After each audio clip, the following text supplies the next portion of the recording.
Nina bezulu edumeni ngahlomanga kwakhangala amankengane nazi indaba ze1KZNTV ifundela uphilano kaCebe khulu sanibonani. Ehamba phambili namuhla indaba kuphume Izidumbu Kudubulana Onogada Emhlathuze. Wethulelwe ezokuphepha ngePhasika. Uvelile osolwa ngokubulala intombi. Siyanemukela kwindaba zethu ze1KZNTV. Lo khulumela uMasipala waseMhlathuze enyakatho nesifundazwe saKwaZulu-Natal uBongani Gina uveze uthi Onogada ababili abashonile ngesikhathi ke bedubulana namuhla ekuseni endlini zomkhandlu bekulindele ukuthi babeke nomhlangano nabo wokuthi kuxoxisane kuxazululwe ingxabano yabo njengoba kubika ukuthi ke ibisinesikhathi eside yabakhona. Ugina uthi ke kubashaqisile beumkhandlu ukuthi le ngxabano ize yafika la kukhona imphefumulo elahlekayo. Sishiye abaningi beshaqekile isigameko sokudubulana koNogada ababili kuMasipala kwaseMhlathuze. Oyedwa ubegada umphathi kaMasipala, omunye ke egada umeya kaMasipala. Lesi ke isigameko esenzeke ngesikhathi sasekuseni namuhla. Impela singaqinisekisa ukuthi ekseni namhlanje ngesithuba zabo 8:30 ekseni sikhona isigameko esenzekile lapha emahofisini aMasipala lapha eMhlathuze nesishaqise kakhulu abasebenzi abuholi bonke na wonke umuntu nje obeseduze la khona amabodyguard noma sithi Onogada ababili, omunye ogada umeya, omunye ogada city manager behlaselene badubulana. In fact oyedwa usukile wayodubula omunye ngenkathi kwenzeka lokhu bekunomhlangano wekhokhaso obuqhubeka ngaphakathi kwezinye zamezindlu zokuhlanganela la exco boardroom sokusho ukuthi umeya city manager namakhansela bebehlangene ngaphakathi kanti lolu daba liyaqhubeka ngaphandle kube nokhilizisana phakathi kwabo. Omunye wasuka wayodubula omunye wathe sabaleke yehla owalo osebenza nalo dujuliwe wayomlandela wamdubula bashona lo odujuliwe eqala nalo dujule sebaleka kusho ukuthi ke mabili amabodyguard noma Onogada sebeshona. Kuyavela ukuthi namuhla labo Onogada bekulindele ukuthi ke babe nomhlangano wokuxazulula ingxabano biphakathi kwabo njengoba kubuye ukuthi ke bese kunesikhathi ikhona kube ingxabano eyo colleague yasemsebenzini nje abantu ababili abasebenzana abebelokho behilizisana. In fact ingxabano yabo ibesinesikhathi yaziwa kanti umhlonishwa umeya ungwezi kanye nayo umeya city manager uMageba besebezamile captain ukuthi ixazululwe le ndaba bebengayitsheli nabo akekho beyitshela ukuthi kanti indaba inkulu kangaka lokuxabana kwabo nje kokuxabana kwabantu abasebenza ndawonye kodwa ke kubeke umeya beno sebeliyalela uDeputy City Manager umhlongo okuyena ophethe ama security ukuthi cha akubahlalise phansi ubabize lo mhlangano behlale phansi kukhulunywe ukuthi ngabe babangani lababantu ngoba akufanele bona ngabe bayaxabana ngoba ibona abavikela abahlonishwa manje akufanele ngabe bayaxabana. Namhlanje ke bebezohlangana eceleni kulowo mhlangano ngoba lona nje uGadumeya ube off ngokumsebenzi ezele wona lo mhlangano lo ukuthi uzozama ukulungisa ukungazwani kwabo kusho ukuthi kwasekuhlutha kumoya ke kusho ukuthi uxabana kwakucaca ukuthi bese khamba ibanga elidana njengoba ke isigameko senzeke phambi kwabasebenzi bazothola ke ukwelulekwa ngokwengqondo. Sithi nabanye abasebenzi sibadedelile laba non essential workers sibadedelile ukuthi bekhululeke bemakhaya so qinisekisa futhi ukuthi nalabo ababonile incident yenzeka bayathola ukululekwa ngokomqondo. Yizeke noma imbiki ingaqinisekisiwe kodwa kuyavela ukuthi omunye walabo Onogada ube indodana yomphathi kaLomasipala. Lezigezi indaba zo1KZNTV ngengosamkeliswe Nqulunga Richards Bay. Undunankulu wesifundazwe kwaZulu-Natal uNomusa.Dube wethula uhlelo lwezokuphepha emgwaqeni ngalesisikhathi samaholiday ePhasika endaweni yaKwaHlabisa enyakatho nesifundazwe. Uphinde futhi wahambela ke isiphehli manzi saka-Ward 8 khona ke kwaNompondo kwaHlabisa njengoba ke bekubungazwa usuku lwamalungelo abantu. Njengoba kuqala amaholiday ePhasika kulempela sonto nomthamo wezimoto uyakhula emgwaqweni nokugcina sekudala izingozi. Amaphoyisa ezinhlaka ezahlukene asebenza kanzima ukuzama ukugcina ukuphepha emgwaqweni. Undunankulu wesifundazwe kwaZulu-Natal uNomusa.Dube ehambisana noNgqongqoshe wamaphoyisa kulesifundazwe uSipho Hlomuka bethule umkhankaso wokuphepha emgwaqweni ngalesikhathi samaholiday. Abaningi ababe nezingozi abantu bebahamba ngezinyawo obokuthi ke namanje mangabe umkhankaso kufanele uqine fanele babheke kulezo inhlaka noma lezi inhlelo obezikhombisa sengathi ilapho kufanele umkhankaso wethu ugxile khona. Ingakho ke silapha namhlanje sihlanganyele sonke sihamba nomnyango kaBaba uHlomuka ukuzoqinisekisa bonke abasebenzi ukuthi sinabo uqinisekisa nomphakathi wethu ukuthi uzobe uphephile ngalesi sikhathi samaholidi. uDube uphinde waveza nohlelo lwamanzi abazolihambela kwaNompondo ngaphansi kwamasipala uMkhanyakude nalapho bezoba nomcimbi okubungaza amalungelo abantu. Kubalekile empilweni zabantu bakithi sinenhlelo ke zokuthi kuqiniswe izinhlaka zokuletha amanzi emphakathini. Siyakhumbula ukuthi le ndawo beyinenkinga kakhulu ngokungabi khona kwamanzi. Njengamanje umkhandlu wethu walapha eMkhanyakude usebenza ngendlela enhle ngendlela eyisimangaliso ukuthi amanzi asabalaliswe eindaweni zonke. uNdunankulu ubesedlulisa amazwi okufisela abantu bakulesifundazwe amaholidi aphephile. Siyafisa ke ukufisela wonke umphakathi olapha KwaZulu-Natal ukuphepha okuhle amaholidi lawa ama-Easter amahle anokuthula kanye futhi sengathi uNkulunkulu angaba nabo bonke abazobe behambela izinkonzo. Sibacele nokuthi bakhulekele izwe lethu, bakhulekele nesifundazwe sethu, bakhulekele nokhetho esila kulona ukuthi sengathi lingaba ukhetho olunokuthula, ukhetho olunokubambisana. Izidumbu kubikuthi abantu maphumulo eMtubatuba. Ngqongqoshe wezokuthutha esifundazweni KwaZulu-Natal uSipho Hlomuka uxwayisa abazophuza ke ikafaro phecelezi amanzi amponjwana noma utshwala bese beshayela ukuthi ke bazokulitheza olunenkume kulesifundazwe. Ngqongqoshe uHlomuka unxusa abanikazi bezimoto ezithutha kumphakathi ukuba baqinisekise ukuthi imoto esesimeni ukugwema ingozi zomgwaqo. Izivimbamgwaqo enye yezinto eyenza abantu bahlale bephephile emgwaqweni uqinisekisa ukuthi abayiphuli imithetho yomgwaqo.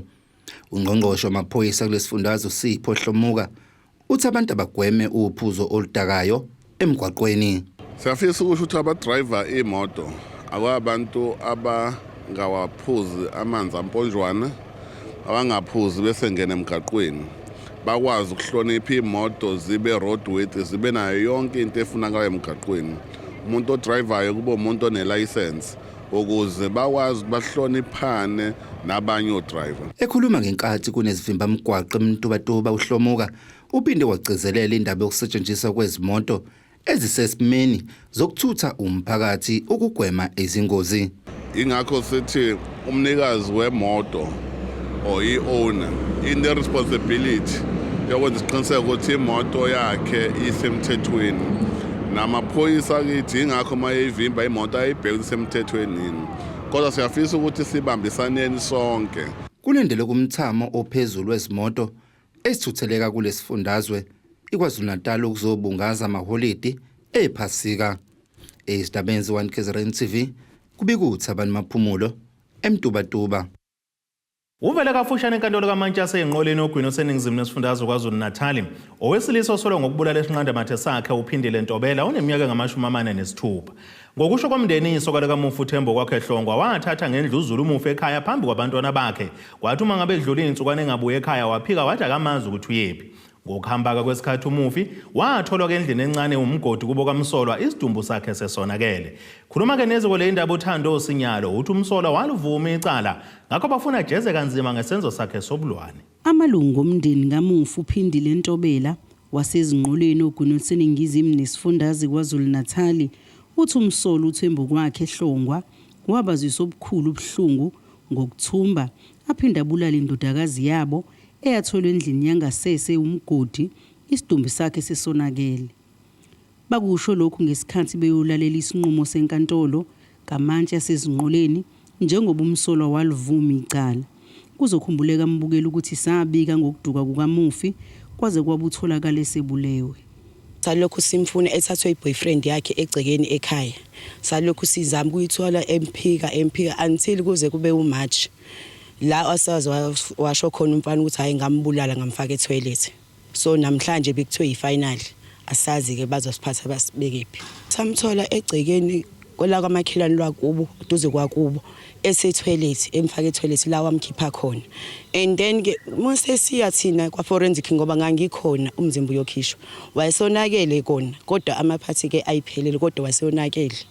uthi ubudlelwane bamufi nomsolwa babusebusha ngakho abakayazi imbangelo yokuthi kungani agcina embulele. Umjolweni wabo ke ngoba ungathi bekumjolo kube usemusha akukho mina engingakusho kungani ukuthi wakachaze ini ngoba bekusemusha umjolo wabo sazwa nje emuva ke ukuthi bebejola kodwa ngiyacala mhlawumbe wayemhlukumeza ngoba ngendlela obekwenzeke ngakhona angazi nami wamshisa izingane zincane. Ubeseveza ukuthi bukhulu ubuhlungu ababhekene nabo bewumndeni. Kunzima sisikakhulu kunzima ngifuna uqamba amanga especially mina ke befana bengathi usisi kodwa uncane wami ngoba besicishe sithi ukulingana bengikwazi ukukhuluma izinto eziningi naye so ubuhlungu bukhona ngifuna uqamba kwakukhona enoba ngathola delegate laba u5 ngingakujabulela lokho.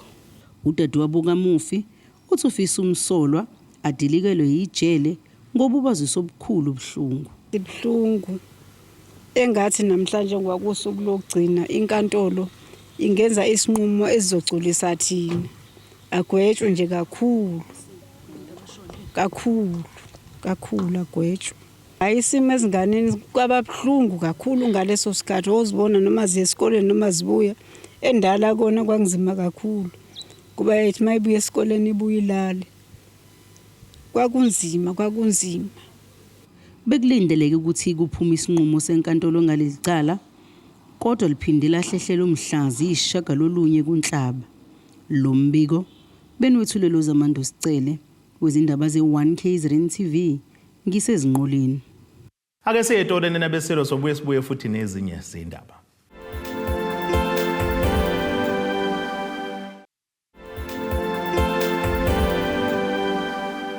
Asibonge siphinde sinamukele futhi kwindaba zethu ze1KZNTV nazo kwizona ehamba phambili namuhla. Ehamba phambili namuhla indaba kuphume Izidumbu Kudubulana Onogada Emhlathuze. Wethulelo ezokuphepha ngePhasika. Uvelile osolwa ngokubulala intombi. Ukhishiwe esikhundleni engekho emhlanganweni obengusekela meya kumasipala waseNewcastle endla nesifundazwe saKwaZulu-Natal uMusa Shukela-Thwala. Imithombo yangaphakathi ithi amakhansela eqembu likaThwala kuyi-Team Sugar SA avote nawe IFP kanye namanye amaqembu amancane ukukhipha uThwala esikhundleni. Ongusomlomo kulo masipala uthungeze emhlanganweni kaThwala izikhawu eziningi engabiki kungezinye zezizathu akhishelwe zona esikhundleni sikasekela meya nokuba usihlalo wekomiti lakwa-technical. Enye amamoshini ibikhona ekamhlonishwa lo obuza ngayo umhlonishwa uShukela. So ke yangena ke leyo motion ibikhuluma only about indaba ye-attendance yakhe ku-exco of which kube nemhlangano emithathu engayi-attendanga without any apology. That motion was talking about that. If that is the case, nakunjalo uyawazi umthetho ukuthi umthetho wakho ukuthi uma uhlale imhlangano emithathu ilandelana kufanele noma kuyi-portfolio noma kuyi-full council noma kuyiphi i-standing committee ekhona, then you need ukuthi uqhelise kuleso sikhundla leso ngendaba yokuthi usuweqile ikhathi eningi obengafanele ube kuzo.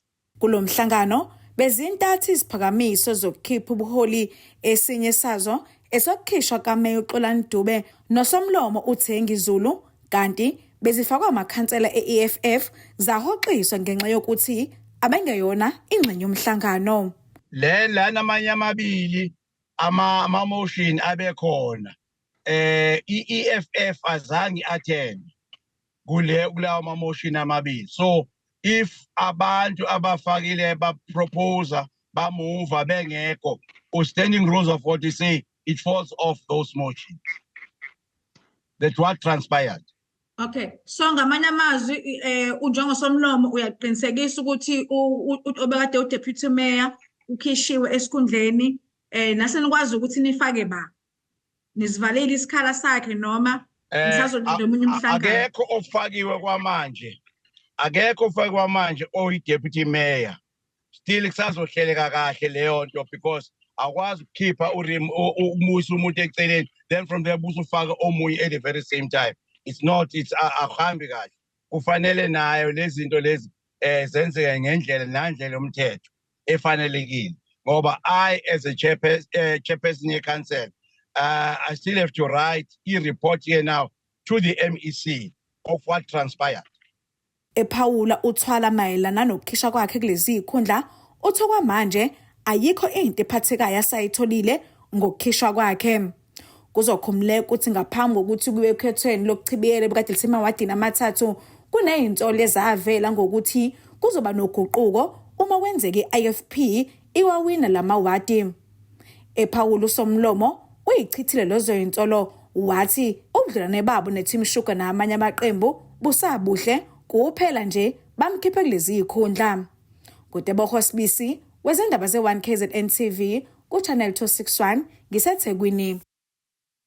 Uhlalo IFP kwaZulu Natal uThamsanqa Ntuli wamukelwa amalunga amasha avela emaqenjini ahlukene afaka phakathi nowekade elilungu leNFP eshamthetho sakwaZulu Natal aphinda abe nguhlalo walo ke leli qembu esifundazweni Erickson Zungu. Ekhuluma nabezindaba uMphemba uthi ukujoyina yilaba kusho ukuthi inkathi semgqeni okahle njengoba ke bese emkhankasweni oshisa phansi wokhetho uzobanjwa maduzane. Iqembu le-IFP lamukele amalungu amasha avela emaqenjini ehlukene kubalwa kwe asebe namava kwezepolitiki. Mukela namalungu amasha esengiwaphawulile-ke manje la aqhamuka ku-NFP, aqhamuka ku-ABC, naqhamuka ku-EFF. Abanye ongabaholi abasezingeni eliphezulu njengoba kukhona nomnumzana uZungu obeyilunga lephalamende leshamthetho aphinda abe yiphini likasihlalo njengoba kukhona unkosazana lo obade eyikhansela le-EFF le-Kokstad aphinde abesebuholini be-region yakhona nabo esibamukelayo. Iqembu la-IFP ke laphatha la esifundazweni njengoba sike saba noNdunankulu uDokotela Umdla. Ukujoyina kwe-IFP abaholi abanohlonzi namalunga ngoba abahambi bodwa balandelwa izihlwele lena ngemumva ebezikade beyihole endaweni zabo. Ukuthi basijoyineke la eqembu le-IFP kusho ukuthi iqembu le-IFP abantu bayaleseka kakhulu. Lokho kusinikeza umdlandla njengoba sekulolu khetho lolu lwefundazwe nelukazwelonke ukuthi makubona ngisho abantu abangabaholi kwamanye amaqembu nanti iqembu lingalandelwa. Lokho kuluphawu lokuthi siyiqembu eliqondisa amathe konke umuntu futhi elingabuyisa ithemba esifundazweni saZulu Natal isimo sibuyele kwesijwayelekile abantu bakwazi baphinda basizakale lapha esifundazweni saZulu Natal. Njengoba kubheka ukhethweni kulindelekile ukuthi ke amaqembu alahlekelwe amalungu awo ngenxa yezathu ezahlukene.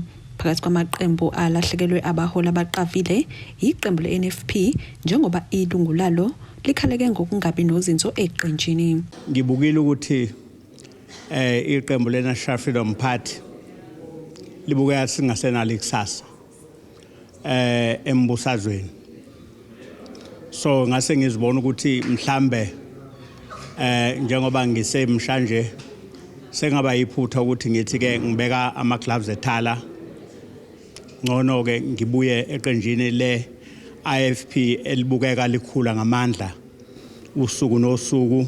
Ku-EFF ngenxa yamabhasi because sakwathi masithenga amabhaki sawathenga amabhaki ekuthengeni kwethu amabhaki kwabe sekuthiwa masilento masiqasha amabhasi quotation yaseKokstad is 52,000 bengingikwazi afford ukubhatala ibhaki ndiphinde ndibhatala 52,000 ndiye ndathi ke masenigqithele for amabhasi ndangalibona elinye iqembu engayabo ngaphandle kwe-IFP because benibona umsebenzi wayo ngoku ingaphathanga kwamasipala because ubuthi xa ngabe unengxaki abahlali xa benengxaki mangabe bahlangana nentombazane ye-IFP ngoku ingaphathanga kwamasipala bebekwazi babancedakale ndabona uba okay elona qembu engingaphinde nikwazi ukusebenzisana nalo leli ukuba ndizojoyina i-IFP.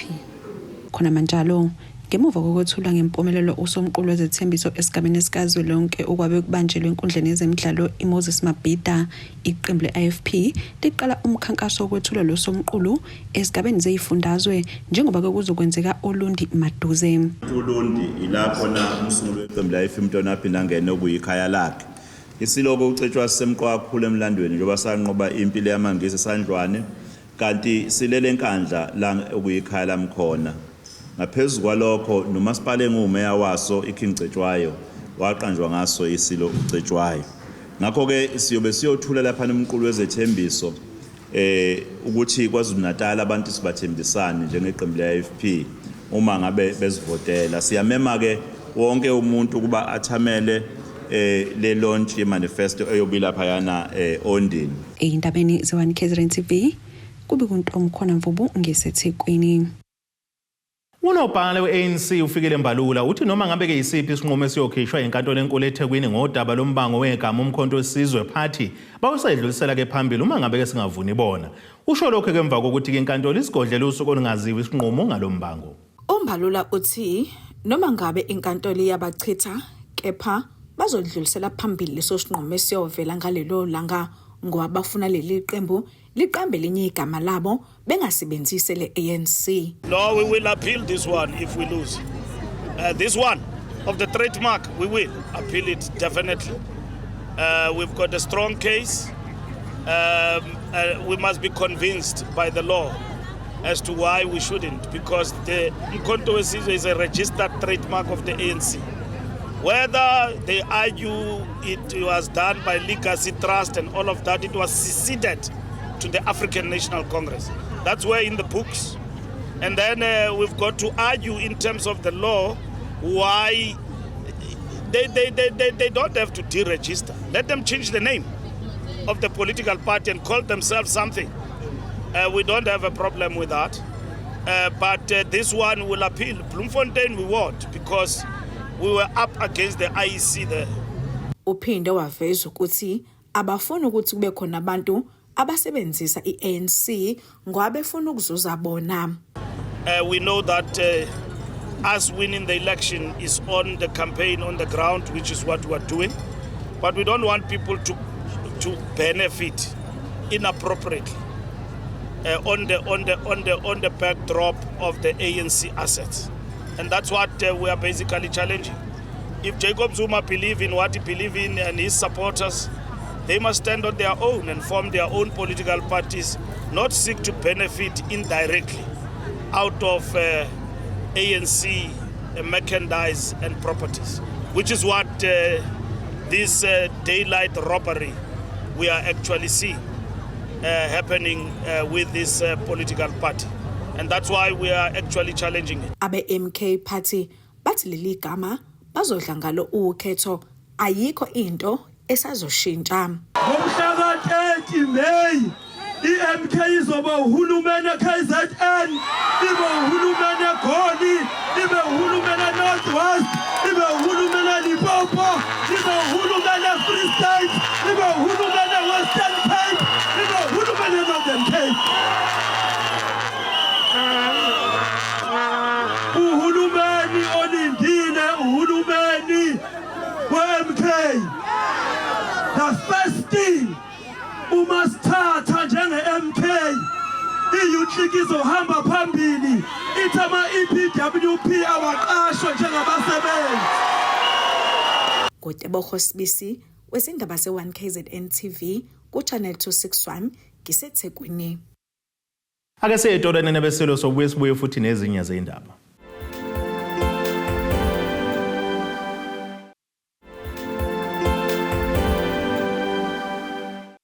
Asibonge siphinde sinamukele futhi kwindaba zethu ze1KZNTV nazo ke zona ehamba phambili namuhla. Ehamba phambili namuhla indaba kuphume Izidumbu Kudubulana Onogada Emhlathuze. Wethulwe lezokuphepha ngephasika. Uvelile osola ngokubulala intombi. Ake sibheke engosini yezomnotho.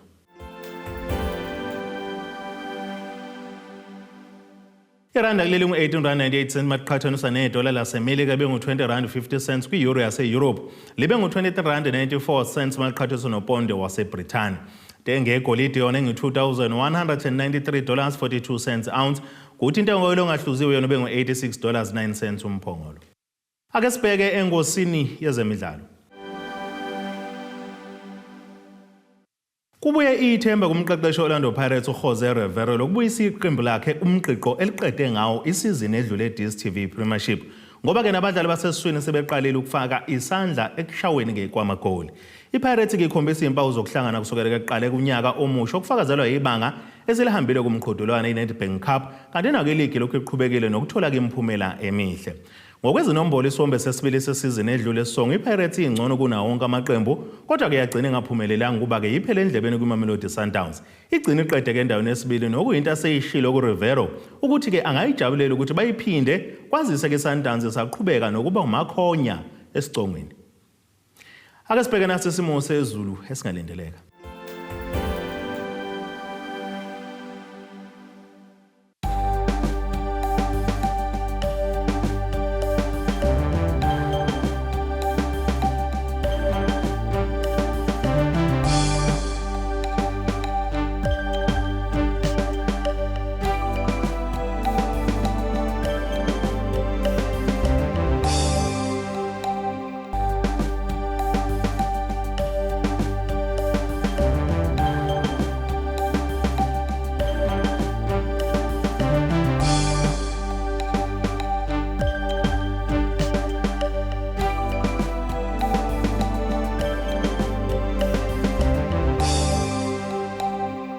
Nina benyathe emnyama kandaba ejame ngomkhonto phezulu komzimvuba amamponda isabu kehlela ziyaguqa.